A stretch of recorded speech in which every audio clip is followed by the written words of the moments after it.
ദൈവത്തിനു സ്തോത്രം ഇന്നും എന്നേക്കും. എന്റെ ദൈവത്തിനു സ്തോത്രം ഇന്നും എന്നേക്കും. കാൽവരി മലയിൽ ക്രൂശിൽ മരിച്ചോരു, കാൽവരി മലയിൽ ക്രൂശിൽ മരിച്ചോരു ദൈവത്തിനു സ്തോത്രം ഇന്നും എന്നേക്കും. എന്റെ രക്ഷകനു സ്തോത്രം ഇന്നും എന്നേക്കും. പാപഭാരത്തിൽ നിന്നെന്നെ രക്ഷിച്ചോരു, പാപഭാരത്തിൽ നിന്നെന്നെ രക്ഷിച്ചോരു ദൈവത്തിനു സ്തോത്രം ഇന്നും എന്നേക്കും. എന്റെ ദൈവത്തിനു സ്തോത്രം ഇന്നും എന്നേക്കും.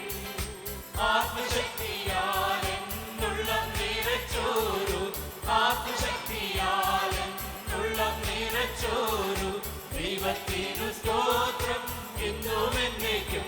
എന്റെ ദൈവത്തിനു സ്തോത്രം ഇന്നും എന്നേക്കും. രോഗശയ്യയിലൻ കൂടെയിരിക്കുന്ന, രോഗശയ്യയിലൻ കൂടെയിരിക്കുന്ന ദൈവത്തിനു സ്തോത്രം ഇന്നും എന്നേക്കും. എന്റെ ദൈവത്തിനു സ്തോത്രം ഇന്നും എന്നേക്കും. ദൃഷ്ടി എന്റെ മേൽ വെച്ചിഷ്ടമായി നോക്കുന്ന, ദൃഷ്ടി എന്റെ മേൽ വെച്ചിഷ്ടമായി നോക്കുന്ന ദൈവത്തിനു സ്തോത്രം ഇന്നും എന്നേക്കും. എന്റെ ദൈവത്തിനു സ്തോത്രം ഇന്നും എന്നേക്കും.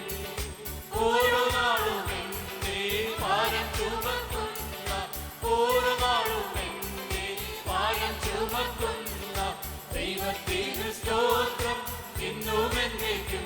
എന്റെ ദൈവത്തിനു സ്തോത്രം ഇന്നും എന്നേക്കും.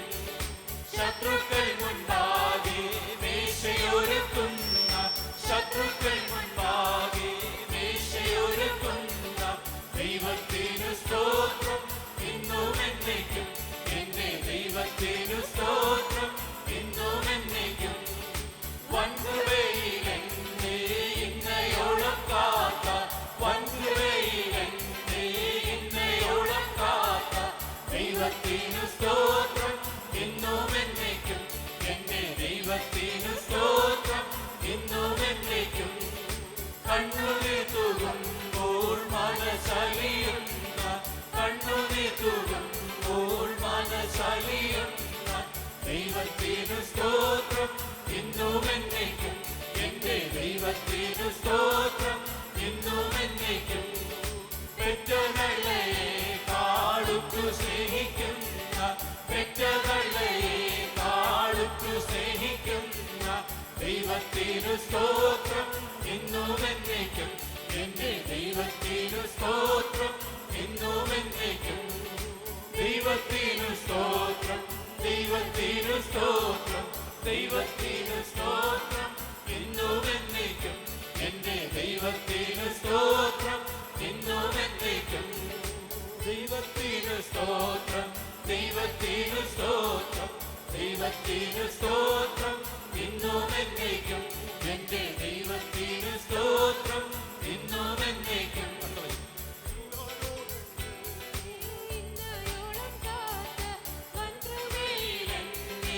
ഇന്നയോളം കാത്ത ദൈവത്തിനു സ്തോത്രം ഇന്നും എന്നേക്കും. എന്റെ ദൈവത്തിനു സ്തോത്രം ഇന്നും എന്നേക്കും. കണ്ണുനീർ തൂകുമ്പോൾ മനസ്സലിയുന്ന, കണ്ണുനീർ തൂകുമ്പോൾ മനസ്സലിയുന്ന ദൈവത്തിനു സ്തോത്രം ഇന്നും എന്നേക്കും. എന്റെ ദൈവത്തിനു സ്തോത്രം ഇന്നും എന്നേക്കും. പെറ്റകളെ കാളുക്കു സ്നേഹിക്കുന്ന, പെറ്റകളെ കാളുക്കു സ്നേഹിക്കുന്ന ദൈവത്തിനു സ്തോത്രം ഇന്നും എന്നേക്കും. എന്റെ ദൈവത്തിനു സ്തോത്രം ഇന്നും എന്നേക്കും. പാപഭാരത്തിൽ നിന്നെന്നെ രക്ഷിച്ചോരു, പാപഭാരത്തിൽ നിന്നെന്നെ രക്ഷിച്ചോരു ദൈവത്തിനു സ്തോത്രം ഇന്നും എന്നേക്കും. എന്റെ ദൈവത്തിനു സ്തോത്രം ഇന്നും എന്നേക്കും. 2 കൊരിന്ത്യർക്കെഴുതിയ ലേഖനം 4-ാം അധ്യായത്തിൻ്റെ 1-ാമത്തെ വാക്യം. ഞങ്ങളെ ക്രിസ്തുവിൻ്റെ ശുശ്രൂഷക്കാരും ദൈവമർമ്മങ്ങളുടെ ഗൃഹവിചാരകന്മാരും എന്നിങ്ങനെ ഓരോരുത്തൻ എണ്ണിക്കൊള്ളട്ടെ. ജീവവചന പ്രഭാത ധ്യാന ചിന്തയുടെ കേൾവിക്കാർക്കായി ദൈവത്തിന് സ്തോത്രം ചെയ്യുന്നു. വിശ്വസ്തതയും ദൈവവിധിയും എന്നൊരു വിഷയമാണ് നാം ഇന്ന് പ്രഭാതത്തിൽ ചിന്തിക്കുന്നത്. കൂടപ്പിറപ്പുകളെ, അപ്പോസ്തലനായ പൗലോസ് തൻ്റെ ശുശ്രൂഷാ വേളയിൽ നേരിട്ട ഒരു വിഷയത്തോടുള്ള ബന്ധത്തിൽ തൻ്റെ പ്രാഗൽഭ്യം തെളിയിക്കുന്ന ഒരു സന്ദർഭത്തിൽ താൻ പറയുന്ന ഒരു കാര്യമാണ്, ഞങ്ങളെ ക്രിസ്തുവിൻ്റെ ശുശ്രൂഷക്കാരും ദൈവ മർമ്മങ്ങളുടെ ഗൃഹവിചാരകന്മാരും എന്നിങ്ങനെ ഓരോരുത്തരും എണ്ണിക്കൊള്ളട്ടെ എന്നുള്ളത്. ഞങ്ങൾ ദൈവസന്നിധിയിൽ വിശ്വസ്തർ തന്നെ. കൊരിന്ത്യർ പൗലോസിന്റെ വിശ്വസ്തതയെ ചോദ്യം ചെയ്യുന്ന ഒരു സാഹചര്യത്തിൽ ഭക്തൻ അതിന് പ്രാഗൽഭ്യത്തോടെ മറുപടി പറയുകയാണ്, നിങ്ങളോ മനുഷ്യർ കഴിക്കുന്ന വല്ല വിസ്താരത്തിലോ എന്നെ വിധിക്കുന്നത് എനിക്ക് എത്രയും ലഘുകാര്യം. ഞാൻ എന്നെ തന്നെ വിധിക്കുന്നതുമില്ല. 2 കൊരിന്ത്യർ 4:3 വാക്യമാണ്. ഇവിടെ 3 തരത്തിലുള്ള വിധിയെക്കുറിച്ചാണ് പൗലോസ് ഈ പ്രശ്നത്തോടുള്ള ബന്ധത്തിൽ വെളിപ്പെടുത്തുന്നത്. ഇതേപോലെയുള്ള ഒരു സാഹചര്യം നമുക്കും നേരിടേണ്ടി വരുമ്പോൾ നമ്മെ ഏൽപ്പിച്ച ഗൃഹവിചാരകത്വത്തിൽ ഉറച്ചു നിൽക്കുവാൻ നമ്മെ സഹായിക്കുന്ന, നമ്മെ ബലപ്പെടുത്തുന്ന ശക്തമായൊരു മാതൃക ഇവിടെ പൗലോസ് അപ്പോസ്തലൻ കൂടി വെളിപ്പെടുത്തി കാണിക്കുകയാണ് ദൈവാത്മാവ് ചെയ്തിരിക്കുന്നത്. ആദ്യത്തെ വിധി അന്യരുടെ വിധിയാണ്. അന്യരുടെ വിധി ഇത് മനുഷ്യരാലുള്ള വിധിയാണ്. പൗലോസ് അധൈര്യപ്പെടാതെ പറയുന്നത് ഇത് എനിക്ക് എത്രയും ലഘുകാര്യമെന്നാണ്. മനുഷ്യർ കഴിക്കുന്ന വിസ്താരത്തെ സംബന്ധിച്ച് ഞാൻ ഭയപ്പെടുന്നില്ല. കാരണം മനുഷ്യന്റെ വിധി പുറമേ നോക്കിയാണ്, അത് ശരിയാകണമെന്നില്ല. മനുഷ്യർക്ക് മറ്റുള്ള മനുഷ്യരുടെ ആന്തരികാവസ്ഥ ആരാഞ്ഞറിയുവാൻ ഒരിക്കലും സാധ്യമല്ലല്ലോ. മറിച്ച് അവർ ബാഹ്യമായത് കണ്ട് വിസ്തരിക്കുകയും വിധിക്കുകയും ചെയ്യുന്നവരാണ്. ഈ വിധി ഒരിക്കലും പൂർണ്ണതയുള്ളതായിരിക്കില്ല. അതുകൊണ്ട് തന്നെ പൗലോസ് ഈ വിധിയെക്കുറിച്ച് പറയുന്നു, ഈ വിധി ലഘുകാര്യമായി മാത്രമേ എനിക്ക് കാണുവാൻ കഴിഞ്ഞുള്ളൂ.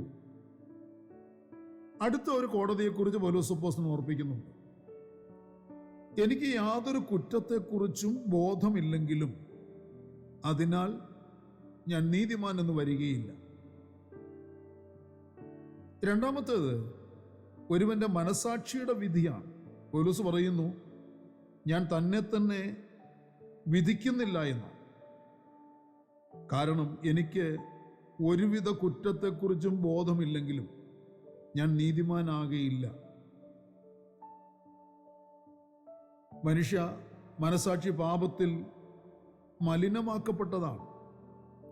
ആ മനസാക്ഷി എപ്പോഴും ശരിയായിരിക്കണമെന്നില്ല. പലപ്പോഴും മനസാക്ഷി തഴമ്പിച്ചതായിരിക്കാം. നാം ഒരു തെറ്റ് ചെയ്യുമ്പോൾ ആദ്യം മനസാക്ഷി പ്രതികരിക്കും. എന്നാൽ മനഃപൂർവ്വം നാം അത് ആവർത്തിച്ചാൽ മനസാക്ഷി തുടർന്ന് പ്രതികരിക്കില്ല. മനസാക്ഷി തഴമ്പിച്ചതിനാൽ ചെയ്തു പോയ തെറ്റും ചിലപ്പോൾ ശരിയാണെന്ന് തോന്നിപ്പോകും. പ്രിയരെ, ഒരു തെറ്റ് പല പ്രാവശ്യം ആവർത്തിച്ച് ചെയ്തു കഴിഞ്ഞാൽ മനസാക്ഷി തഴമ്പിച്ച് തെറ്റാണെന്ന് ബോധ്യമാകുകയില്ല. അതുകൊണ്ടാണ് പൗലോസ് പറയുന്നത്, തനിക്ക് യാതൊരു തെറ്റിനെക്കുറിച്ചും ബോധമില്ലെങ്കിലും അതിനാൽ ഞാൻ നീതിമാനാകുകയില്ല എന്ന്. അർത്ഥാൽ മനസാക്ഷി കുറ്റം വിധിക്കുന്നില്ല എന്നതുകൊണ്ട് മനുഷ്യരുടെ പ്രവൃത്തികൾ ദൈവസന്നിധിയിൽ ശരിയായിക്കൊള്ളണമെന്നില്ല. ഒരുവൻ ജീവിച്ചു വരുന്ന പശ്ചാത്തലം അനുസരിച്ചും മനസാക്ഷിയുടെ വിധി നിർണയങ്ങൾക്ക് മാറ്റം വരാൻ സാധ്യതയുണ്ട്. അതുപോലെ തന്നെ പാരമ്പര്യവും സാഹചര്യവും അനുസരിച്ചും മനസാക്ഷിക്ക് മാറ്റം വരാം. അതുകൊണ്ട് തന്നെ ഒരുവന്റെ മനസാക്ഷിയുടെ വിധി ഒരിക്കലും നീതിപരമായിരിക്കുകയില്ല. മൂന്നാമത്തെ വിധി ഏകനാഥനും കർത്താവുമായ ദൈവത്തിന്റെ വിധിയാണ്. പൗലോസ് പറയുന്നു, എന്നെ വിധിക്കുന്നത് കർത്താവാകുന്നു. ഈ വിധി മാത്രമേ അന്തിമവും നീതിയുക്തവുമായ വിധിയാകുകയുള്ളൂ. അഗ്നിജാലയ്ക്കത്തോളം കണ്ണുള്ള സർവജ്ഞാനിയായ കർത്താവിന് മുൻപിൽ ഒന്നും ആരും എവിടെയും മറവായിരിക്കുകയില്ല. അവൻ ബാഹ്യമായതും ആന്തരികമായ ചിന്തകളും വിചാരങ്ങളും ശബ്ദങ്ങളും കേൾക്കുന്നു, കാണുന്നു. അവൻ സകല ഹൃദയങ്ങളെയും ആരാഞ്ഞറിയുന്നവനും ഇരുട്ടുപോലും മറവില്ലാത്തവനും ഇരുളിൽ മറഞ്ഞിരിക്കുന്നതിനെ വെളിച്ചത്തെത്തിക്കുവാൻ കഴിയുന്നവനുമാണ്. മനുഷ്യന്റെ പല പാപങ്ങളും പ്രവൃത്തിയിലൂടെ വെളിപ്പെട്ടു വരികയില്ല. അത് ഹൃദയത്തിൽ മറഞ്ഞിരിക്കുന്നവയാണ്. എന്നാൽ അവയൊന്നും ദൈവത്തിന് മറഞ്ഞിരിക്കുന്നില്ല എന്ന സത്യം നാം തിരിച്ചറിയണം. അതുകൊണ്ട് പ്രിയരെ, ദൈവത്തിൻ്റെ വിധി മാത്രമാണ് ന്യായമായ വിധി, പൂർണ്ണതയുള്ള വിധി. വിശ്വസ്ത ഗ്രഹവിചാരകത്വം ചെയ്യുന്ന ദൈവമക്കളുടെ വിശ്വസ്തതയെ പല കാരണങ്ങളാൽ ചോദ്യം ചെയ്യപ്പെടുവാൻ സാധ്യതയുണ്ടെങ്കിലും ദൈവത്തിൻ്റെ വിധിയുടെ നാളിൽ മറഞ്ഞിരിക്കുന്നതിനെ വെളിച്ചത്താക്കി ഹൃദയങ്ങളുടെ ആലോചനകളെ വെളിപ്പെടുത്തുമ്പോൾ അന്ന് ഓരോരുത്തരും ദൈവത്തിൽ നിന്ന് പുകഴ്ചയുണ്ടാകും എന്ന് പൗലോസ് അപ്പോസ്തലൻ വെളിപ്പെടുത്തിയിരിക്കുന്നു. യഥാർത്ഥ പുകഴ്ച ലഭിക്കുന്നത് കർത്താവിൻ്റെ വിധി നാളിലായിരിക്കും. അതുകൊണ്ട് ഈ മുന്നറിയിപ്പും നമുക്ക് നൽകപ്പെട്ടിരിക്കുന്നുണ്ട്. ആകയാൽ കർത്താവ് വരുവോളം സമയത്തിനു മുമ്പ് ഒന്നും വിധിക്കരുത് എന്ന മുന്നറിയിപ്പ് പ്രിയരെ വിശ്വാസ സമൂഹത്തിനാണ് പൗലോസ് നൽകിയിരിക്കുന്നത്. പൗലോസിന് സ്വീകാര്യമായ വിധി മനുഷ്യരുടെ വിധിയല്ല, മനസാക്ഷിയുടെ വിധിയല്ല, ദൈവത്തിൻ്റെ വിധിയായിരുന്നു. കൂടപ്പിറപ്പുകളെ, നമ്മുടെ വിശ്വസ്തത ചോദ്യം ചെയ്യപ്പെടുമ്പോൾ ഭാരപ്പെടേണ്ട കേട്ടോ. പൗലോസ് അപ്പോസ്തലൻ ധൈര്യപ്പെട്ടതുപോലെ ഉറപ്പും ധൈര്യവും ഉള്ളവരായി ഗ്രഹവിചാരകത്വത്തിൽ വിശ്വസ്തരായി മുന്നേറുക. അതിൽ ശ്രദ്ധിക്കുക. മനസ്സ് പതറിപ്പോകാൻ സമ്മതിക്കാതിരിക്കുക. മനുഷ്യരുടെ വിധിയും മനസാക്ഷിയുടെ വിധിയും സത്യമല്ല. കർത്താവിൻ്റെ വിധിയെ നേരിടുവാൻ ഒരുങ്ങുക. ദൈവം വിധി പ്രസ്താവിക്കുമ്പോൾ ദൈവത്തിങ്കൽ നിന്ന് പുകഴ്ച ലഭിക്കേണ്ടതിന് പ്രാഗൽഭ്യത്തോടെ ഏൽപ്പിച്ചത് ചെയ്തു പൂർത്തീകരിക്കാൻ ശ്രമിക്കുക. പ്രാർത്ഥനയ്ക്കായി നമ്മുടെ കണ്ണുകളെ നമുക്ക് അടയ്ക്കാം. പരിശുദ്ധനായ നീതിമാനായ ഞങ്ങളുടെ സ്വർഗീയ പിതാവേ, ഈ നല്ല സമയം ദൈവത്തിന് മാറ്റമില്ലാത്ത തിരുവചനം ഞങ്ങളെ ശ്രദ്ധയോടെ കേട്ട് ബലപ്പെടാൻ തന്ന അവസരത്തിനും ഭാഗ്യപദവിക്കുമായി നന്ദിയോടെ സ്തോത്രം. വചനം കേൾക്കുന്നത് ഏറിയ ഭാഗ്യകരമായ അവസ്ഥയാണല്ലോ പിതാവേ. ആ കേട്ട വചനം ധ്യാനിച്ച് ആ വചനത്തിൻ്റെ സത്യം ഏറ്റെടുത്ത് അനുസരിച്ച് ജീവിക്കുവാൻ കർത്താവ് ഞങ്ങളെക്കുറിച്ച് ആഗ്രഹിക്കുന്നത് പോലെ തന്നെ ജീവിക്കുവാൻ ഞങ്ങളെ സഹായിക്കുന്നു. ഇന്ന് പകൽ അങ്ങനെ ഒരു ജീവിതം ഞങ്ങൾ ആഗ്രഹിക്കുന്നു. അതിനുള്ള കൃപ ഞങ്ങളുടെ മേൽ പകരണമേ. മനുഷ്യന്റെ വിധിയെയും മനസാക്ഷിയുടെ വിധിയെയും നോക്കാതെ, ഭയപ്പെടാതെ, ദൈവത്തിൻ്റെ വിധിയെ ഭയപ്പെട്ട് ആ വിധി നാളിൽ പ്രാഗൽഭ്യത്തോടെ നിൽക്കാൻ കഴിയണമെന്നുള്ള ആഗ്രഹത്തോടെ ഞങ്ങളുടെ ജീവിതം ക്രമീകരിക്കുവാൻ ഇന്ന് പകലും ഞങ്ങളെ സഹായിക്കണമേ. സമർപ്പിച്ച് പ്രാർത്ഥിക്കുന്ന മക്കളുടെ മേൽ കർത്താവിൻ്റെ കൃപ പകരണമേ. ജനം വിടുവിക്കപ്പെടട്ടെ, ജനം അനുഗ്രഹിക്കപ്പെടട്ടെ, ജനം സൗഖ്യമാക്കപ്പെടട്ടെ, വിശ്വസ്തത വെളിപ്പെടുത്തുവാൻ ഇടയാകട്ടെ. പ്രാർത്ഥന കേട്ടവൻ കൃപയ്ക്കായി സ്തോത്രം. മഹത്വം അങ്ങയ്ക്ക്. സകലത് ഞങ്ങൾക്ക് വേണ്ടി ജീവൻ തന്ന യേശു കർത്താവിൻ്റെ ധന്യമായ നാമത്തിൽ താഴ്മയോടെ അപേക്ഷിക്കുന്ന പച്ച ദയ തോന്നി കേൾക്കുമാറാകണമേ. ആമേൻ. പ്രിയ വചനങ്ങളാൽ പരിശുദ്ധനായ കർത്താവ് എല്ലാവരെയും അനുഗ്രഹിക്കട്ടെ. നമ്മുടെ വാഴ്ത്തപ്പെട്ട കർത്താവിൻ്റെ വരവ് അടുത്തിരിക്കുന്നതിനാൽ അവൻ്റെ വരവിന് വേണ്ടി നമുക്ക് ഒരുങ്ങി കാത്തിരിക്കാം. മാറാനാഥ.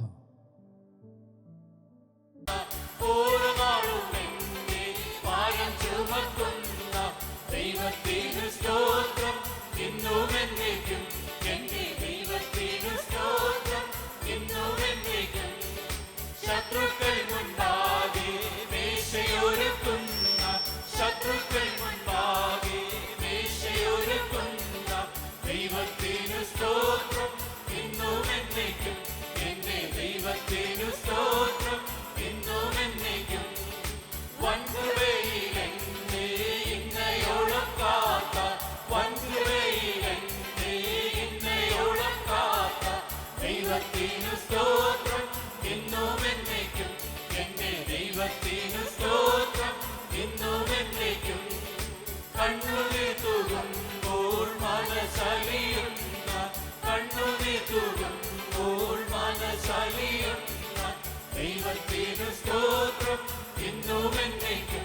എന്റെ ദൈവത്തിനു സ്തോത്രം ഇന്നും എന്നേക്കും. പെറ്റകളെ കാടുത്തു സ്നേഹിക്കുന്ന, പെറ്റകളെ കാടുത്തു സ്നേഹിക്കുന്ന സ്തോത്രം ഇന്നും എന്നേക്കും എന്റെ ദൈവത്തിനു സ്തോത്രം ഇന്നും എന്നേക്കും ദൈവത്തിനു സ്തോത്രം ദൈവത്തിനു സ്തോത്രം ദൈവത്തിനു സ്തോത്രം ഇന്നും എന്നേക്കും എന്റെ ദൈവത്തിനു സ്തോത്രം ഇന്നും എന്നേക്കും ദൈവത്തിനു സ്തോത്രം ദൈവത്തിനു സ്തോത്രം ദൈവത്തിനു സ്തോത്രം ഇന്നും എന്നേക്കും എന്റെ ദൈവത്തിനു സ്തോത്രം ഇന്നും എന്നേക്കും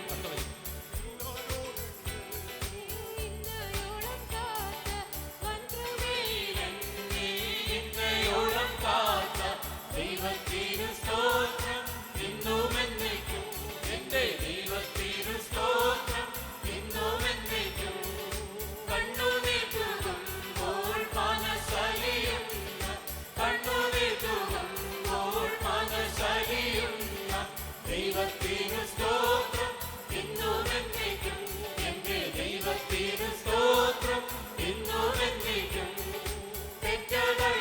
പെറ്റതള്ളയെക്കാളുറ്റു സ്നേഹിക്കുന്ന പെറ്റതള്ളയെക്കാളുറ്റു സ്നേഹിക്കുന്ന ദൈവത്തിനു സ്തോത്രം ഇന്നും എന്നേക്കും എന്റെ ദൈവത്തിനു സ്തോത്രം ഇന്നും എന്നേക്കും പാപഭാരത്തിൽ നിന്നെന്നെ രക്ഷിച്ചോരു പാപഭാരത്തിൽ നിന്നെന്നെ രക്ഷിച്ചോരു ദൈവത്തിനു സ്തോത്രം ഇന്നും എന്നേക്കും എന്റെ ദൈവത്തിനു സ്തോത്രം